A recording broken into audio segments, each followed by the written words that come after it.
Magandang gabi po, Luzon, Visayas at Mindanao. Nauwi sa banggaan ang pagharang at panggigit-git ng China Coast Guard sa mga inflatable boat ng Pilipinas sa Escoda Shoal. Sa gitna yan ng lehitimong marine scientific research sa Bahura kung saan mayroon umanong reclamation activity ang China.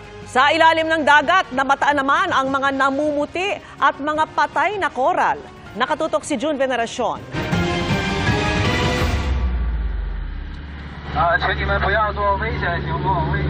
Nagsimula sa gitgitan. China Coast Guard, this is Philippine Coast Guard. You are within Philippine Exclusive Economic Zone. We are conducting marine scientific research activity. Please keep clear of us.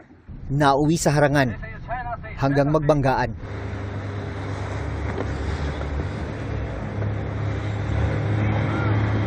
Di nagpatalo ang mga Pilipino.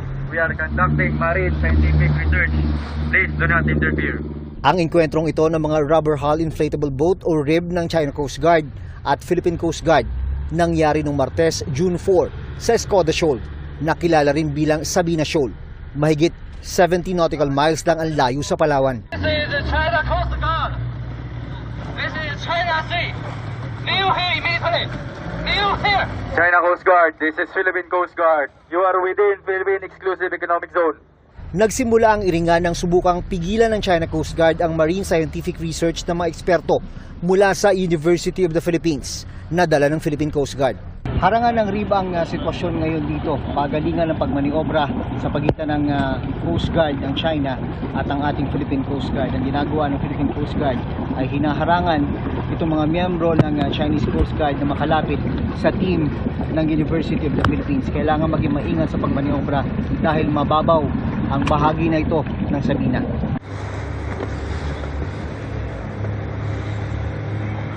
Inflatable boats ang gamit ng magkabilang panig dahil hindi kaya ng malalaking barko ang mababaw na bahura. Nang tumagal ang harangan at habulan, nagpakita na ng puwersa ang China at nagpalipad ng dalawang helicopter.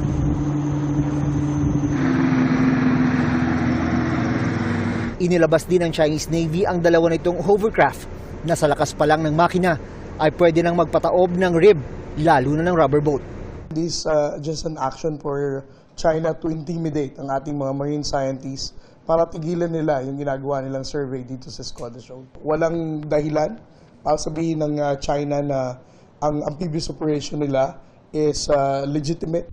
Nang matapos ang trabaho ng mga marine scientists nung araw na yon, mabilis na nagbalikan papuntang BRP Teresa Magbanwa na nasa 2 buwan nang nakaistasyon sa Escoda Shoal. Kabuntot ang malalaking barko ng China. Kinabukasan, June 5, mas maraming assets na ang dineploy ng China, kabilang ang kanilang speedboat.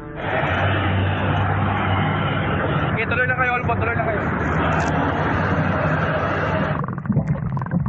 Pero itinuloy pa rin ang marine scientific research na ipinadala ng Philippine Coast Guard kasunod ng mga report tungkol sa umano'y reclamation activity ng China. Sa ilalim ng dagat, nakita agad ng mga eksperto ang mga patay na corals at malawakang bleaching o pamumuti ng mga corals.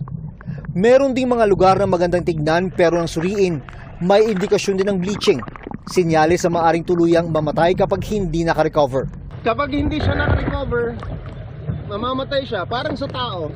Lalagnatin ka, magchi-chills ka, pero pwede kang gumaling. Pero pwede rin hindi gumaling. Sa Escoda Shoal, 1 o 2 barko lang ng Philippine Coast Guard ang kadalasang makikita, malayong-malayo sa napakaraming Chinese ship. Pero dihado man, nananatili pa ring buo ang paninindigan ng mga tropang Pilipino na magbantay para sa bayan. Mula sa West Philippine Sea, para sa GMA Integrated News, June Veneracion, Nakatutok, 24 Oras.